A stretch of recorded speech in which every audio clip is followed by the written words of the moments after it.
Tuju tells judges not to undermine President Kenyatta. The global social television it is, please subscribe to our news channel. Today we head to Kenya. Jubilee Secretary General Raphael Tuju has sensationally warned High Court judges not to frustrate the government that offers them protection. While speaking in an interview with NTV, the seasoned politician, who also is a cabinet secretary without a portfolio, reminded the judges that they depend on the same government they were reportedly fighting and frustrating.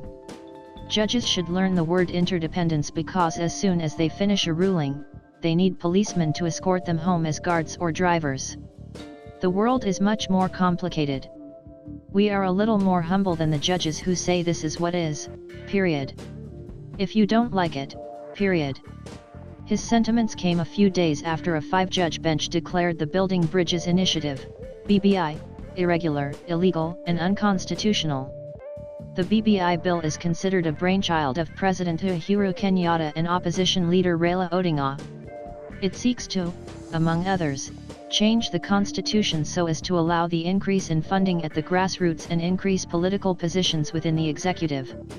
Tuju meanwhile also called out the judges for not respecting the head of state, saying that the High Court judges were not courteous to the president by referring to him as Mr., and also limiting his powers in his role as a symbol of national unity. The judges who ruled on this matter and even insinuated that the president has no say on this matter, I would call it selective reading of a constitution. In Article 10 of the Constitution, the president has the responsibility for national unity.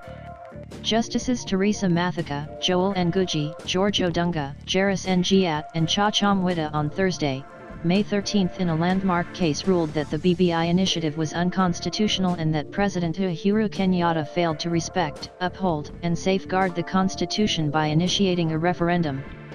Tuju also stressed the president listens to legal advice from his team before speaking. The president is the president of the whole country. It is wise that he listens to his legal advisors before he talks about this. When it comes to the court, we have to navigate very carefully, he said. Law Society of Kenya President Nelson Havi responded to Tuju's sentiments by warning him that Kenya was not the Uganda of the 1970s. Raphael Tuju, hear and get me loud and clear. Your behavior seems to know no limit. Judges volunteer to serve in an arm of government. Their security is not a privilege but a right. This is not the Uganda of the 1970s. Cross that line again and you will live to regret it, he warned. In the hard-hitting ruling, the judges singled out multiple legal blunders that President Kenyatta committed in his desire for law reforms. They said the head of state made a fatal legal mistake in attempting to change the constitution through a popular initiative, an avenue that is not available to him.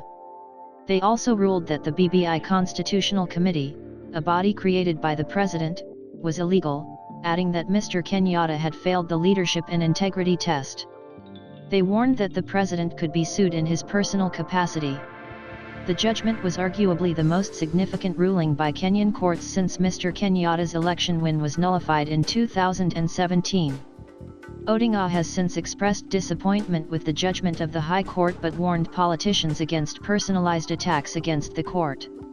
The former Prime Minister likened the judgment to moments of danger and peril that have characterized Kenya's struggle for constitutional reforms. I urge that we refrain from personalized attacks on the court and its members. We may disagree with the court but we must respect its ruling and its freedom to exercise its judgment as it understands the legal and constitutional matters before it, he said in a statement on Saturday. The debate has dominated Kenya's politics for the past 2 years and is closely linked to the battle to succeed Mr. Kenyatta, who is due to step down in 2022.